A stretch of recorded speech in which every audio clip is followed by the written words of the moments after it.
This concept goes back to Plato, who referred to the fact that oligarchy is a ruling class. Read the discussion in Book 7 of Plato's Republic. Oligarchy, the constitution of many evils. And, of course, today it's the finance oligarchy, the financier oligarchy, a tiny elite of bankers, 500,000 to 1 million people worldwide, who are the beneficiaries and protagonists of economic globalization, financial globalization above all. And today we have across the world a pattern of class struggle against them, simply meaning this: are you a banker? Well, if you're not, you're a part of the people. So it's the people against the bankers, just that simple. And, of course, the main political fact of the United States, masked by the Obama phenomenon, is hatred of Wall Street bankers. That is the number one item on everybody's list. Hatred of Goldman Sachs, AIG, JP Morgan Chase, the bailouts, and all the rest of it. So now here's what we have. In Greece, another general strike scheduled for this coming week, but already today, at the end of this week, that is to say on March 5th, we have the biggest demonstration so far fielded by the Greek trade unions, and their demand is simply roll back the austerity measures.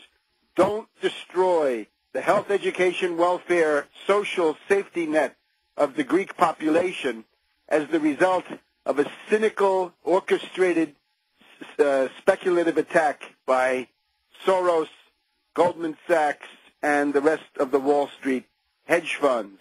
So they're trying to defend their standard of living, trying to defend the social gains which they have fought through decades of labor struggles. And, of course, in Greece, it's a bloody history going back to a civil war at the end of World War II.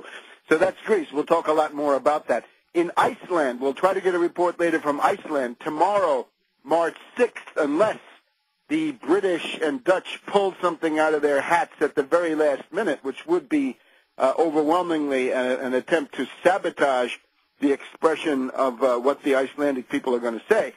We're expecting about 2/3 to 3/4 of the Icelandic voters to reject the blackmail and extortion by London and The Hague, backed up by the European Commission, that gang of Eurocrats and plutocrats, and, of course, backed up ultimately by the sanctions of the sinister and widely hated International Monetary Fund. So the bankers are going to take it on the chin in Iceland on March 6th, unless something happens, unless somebody puts tanks in the streets, and I don't think there are enough tanks in Iceland to do that.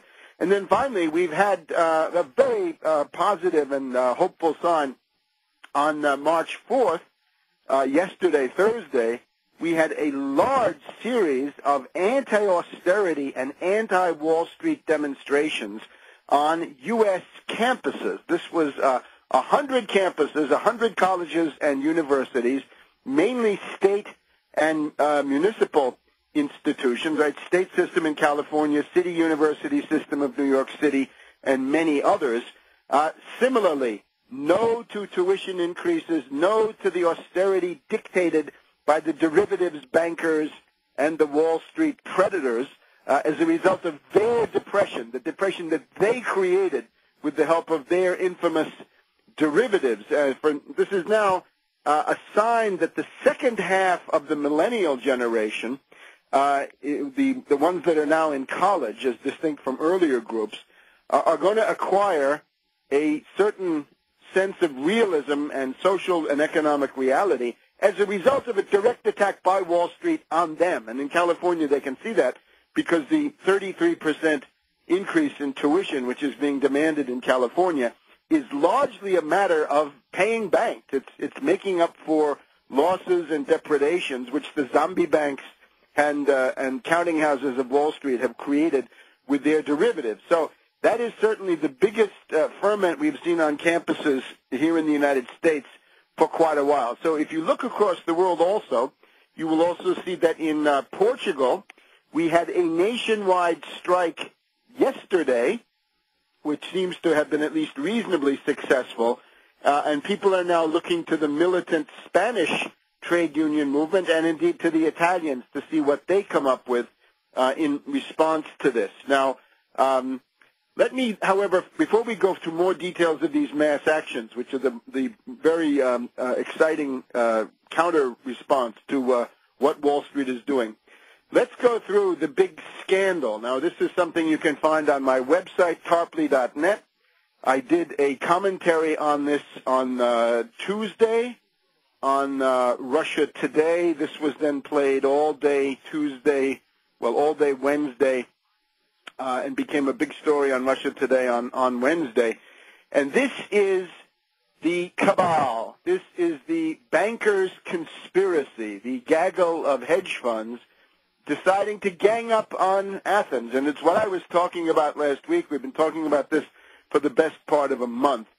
The fall in Greek bonds and the fall in the euro, this is not a spontaneous, quote, market, unquote, phenomenon, whatever that means.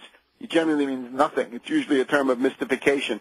This is a deliberate economic warfare strategy by the U.S. and the British, their financial communities, against the euro for the simple purpose of saving the dollar. And the idea is this. The dollar is now so bankrupt and so rotten and so prone to crash, to go into an irreversible slide, that the only way you can support the dollar, if you're a Wall Street finance oligarch, is to try to fix up a situation where the euro is collapsing faster than the dollar. So you're going to make the euro look much worse than the dollar. At that point, international hot money flees out of the euro and back into the dollar, and you have obtained a short-term fix, although at a tremendous cost to everybody involved. This is what they're now reduced to. So it's a diversionary attack, a bear raid against the Greek bonds and indeed Spain and their bonds, Portugal, Ireland, Italy. You know the drill. The pigs group, as the traders at Goldman Sachs like to say, and they should be talking. These are the targets of the attack, and with that, of course, that's a weak Mediterranean or southern flank of the euro, and with that you can have an impact on this rather large euro market, right, which is about a third of the currency dealings in the world. It's about 1.2, 1.3 trillion euros a day. You can profoundly influence that by using an articulated strategy with these mediation points. You don't go directly against the euro. You go through Athens, and of course the market for Greek government bonds is far smaller than the overall euro market. So you use that as a weak link, and then you begin to have a multiplier effect in bringing down the euro. Now, I talked about that in general terms last week, but now here's what we have. Friday, February 26th, Wall Street Journal, headline story, hedge funds pound euro. Traders pile on using multiple big bets. Greek crisis will push currency lower. And here's the news. It is the revelation of a conspiratorial meeting held on February 8th. It's held, we later learned from other accounts, at a Park Avenue, Upper East Side townhouse belonging to Monette Crespi Hart & Company, a boutique research and brokerage firm. And what nefarious dealings they had over the filet mignon, we will tell you when we come back in just a minute.